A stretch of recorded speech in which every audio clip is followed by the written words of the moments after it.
Hi everybody, and welcome back to Lost Genre Reddit Stories. This post is from the subreddit Relationships, and it's by user throwaway K5678. My, female 28, husband, male 30, older brother, male 35, confessed that he's in love with me. What the hell do I do? This happened last week. I am still shocked and have no idea what to do with this information. A little backstory. My husband and I have been friends since I was in middle school, so we've known each other and each other's families forever. We started dating after college and got married 2 years ago. Let's call my husband Greg and his older brother Michael. I've obviously known Michael just as long as I've known Greg, but in that vague, peripheral way you know a friend's older brother. He was already well into college by the time I met and started hanging out with Greg, so until we got married, I hadn't had a lot of contact with him except for holidays when everyone was home. Michael and his wife, let's call her Stephanie, have been separated for over a year and are in the process of getting divorced. He primarily cares for their 6-year-old son. Stephanie moved out of state. Michael is an ER physician and has been insanely busy since COVID started, especially since their son's daycare is still closed. Since I'm able to work remotely, I've stepped in to help out with babysitting. As a result, I've had more interaction with Michael, but still, it's not much. Just him getting home exhausted from work saying thanks, me saying some version of no worries, happy to spend time with my nephew, and then I leave. Nothing romantic, no ulterior motives, and nothing weird. Then, last week, as I was gathering up my laptop and stuff, getting ready to go home, Michael said, "Hey, I really need to talk to you about something that's been bugging me." I honestly thought it was going to be that I had done something wrong in caring for his son. You know, let him do or eat something he wasn't supposed to or something like that. But then, he essentially told me that he's been in love with me for years and that his feelings toward me were a contributing factor in him leaving Stephanie. Now, seeing me with his son and coming home to me every night has been wonderful. He then said, "I understand you're with Greg, but I had to tell you how I feel." I sort of blacked out from shock, mumbled something about needing to get home and left. I can't stress enough how little one-on-one contact Michael and I have had. Like, I don't think I've ever even hugged him. If you added up all the words we've ever spoken to each other, it might comprise a 30-minute conversation. He's almost like a father or teacher figure to me. I certainly don't feel the same way about him, and I'm blown away that not only is he apparently in love with me, how, but I was a contributing factor in his divorce, which means Stephanie knows how he feels? Because I know some problematic people will ask, no, I have never led him on, worn anything even remotely revealing in front of him, texted him about anything other than childcare logistics, or spent more than 10 minutes alone with him. I'm honestly more confused than anything because, from my perspective, he knows nothing about me, like we barely talk. How the hell can he think he's in love with me? I've avoided him entirely since it happened, saying I had a bunch of meetings and couldn't babysit last week, which I feel really guilty about because I love spending time with my nephew. I haven't told anyone else, especially my husband. Please help, this is so far above my pay grade and probably above Reddit's pay grade as well, but have no idea what to do. I don't want to cause a weird rift between brothers or not be able to see my nephew anymore. Any advice is welcome. Thanks.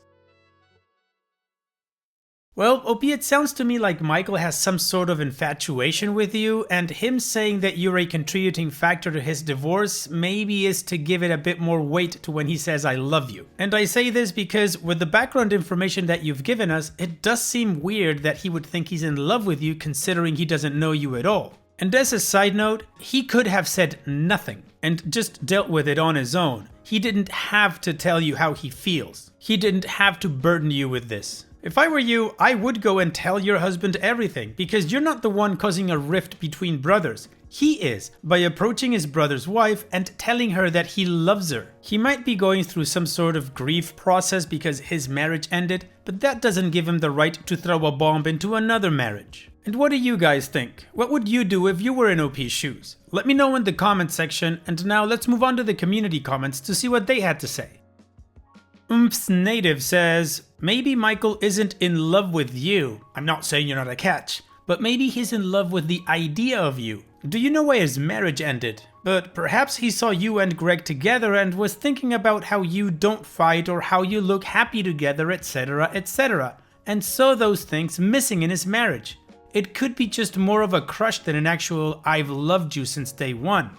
But you need to tell your hubby as soon as possible. You don't want him to find out from your soon-to-be ex-sister-in-law calling him saying it's your wife's fault my marriage is over. Girl Friday says, yep, you gotta tell your husband regardless of how awkward it is. It is not your responsibility to intercede in what may transpire in their relationship. You're responsible for what transpires in your relationship with your husband. If the tables were turned and your sister declared her love for your husband, you'd want him to share that with you. Part of marriage is the awkward and navigating absolute crap shows together.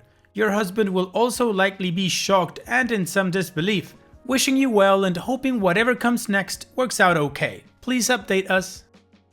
Error.jpg says, I mean, per se saying he has feelings for you isn't a terrible thing. I think the problem lies in what he intended to imply by saying it. If he had said something along the lines of, I've been becoming more attached to you and I'm unable to control my feelings, therefore I think it's best if you distance yourself for a while, and had he approached his brother about it in addition to you, this would be okay. But with it directed solely at you, it's a bit weird if not creepy. You're right, in my opinion, if he doesn't know anything about you, he's probably not in love with you. He's in love with a fantasy or an illusion of what a relationship with you might be like. In his mind, you might be the acting filler, and it happened to be you due to proximity or familiarity from seeing you most regularly. You should address this with him alongside your husband. If you haven't mentioned it to your husband out of fear he may act brashly and this might dent their relationship severely, perhaps suggest to your husband that the brother might be projecting and needs counseling, and that he might be acting out of delusion rather than spite, and that it might be more feasible to go about it in a level-headed way. Okay, well, despite all the different theories about why he said what he said, they all agree in that OP needs to tell her husband. So now, let's move on with the update to see what happened next. My husband is my best effing friend. Has been since I was 12 years old. Keeping this from him for 5 days was the hardest thing I've ever done. I was sick to my stomach and could barely sleep. A special F you to those commenters who insinuated that I was lying and had actually been in love with Michael or effing Michael the entire time, and I'm using this as an excuse to get out of cheating. Who hurt you? I knew even before posting here that I needed to tell my husband, but being the conflict-averse, socially awkward and anxious person I am, I sort of hoped this would all go away if I just ignored it as nothing happened or pretend I had gone spontaneously deaf. I didn't want to turn it into some huge deal that made every family get-together impossibly awkward, but the responses I received here were overwhelmingly, "Tell your damn husband." Yesterday morning, I told my husband everything. His initial response, no joke, was laughing. What? Followed immediately by, oh my god, this is totally my fault.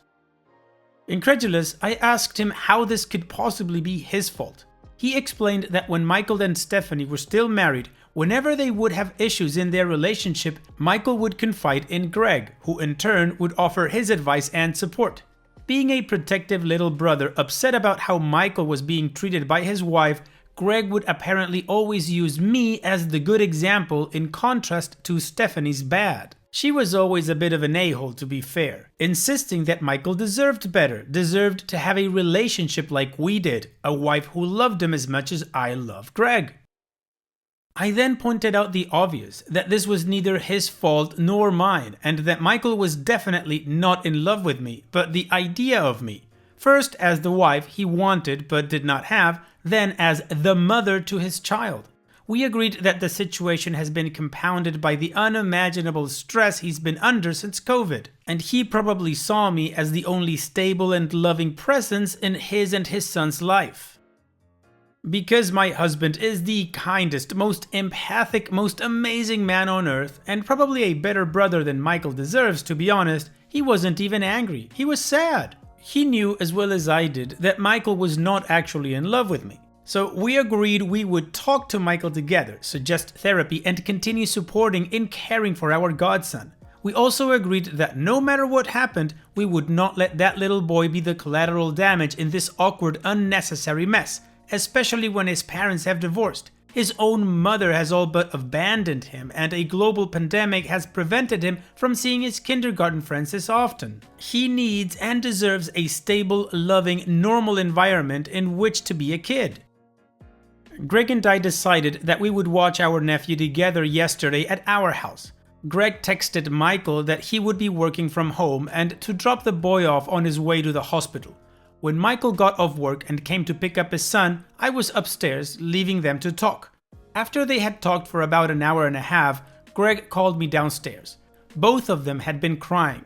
Michael apologized to me and to Greg profusely. Total mea culpa. He insisted his intention in confessing his feelings was meant more like a compliment to what an amazing wife I am to Greg and how happy you make my son, and that was what motivated him to finally leave Stephanie 2 years ago, not wanting to be with me and take me away from Greg, but realizing that I, or more realistically someone like me, was what he wanted and deserved. He said he realized it was selfish of him to unload his feelings on me like that, and he knew I wouldn't reciprocate them, but that he felt he would go insane if he didn't just effing say something with everything else on his plate right now.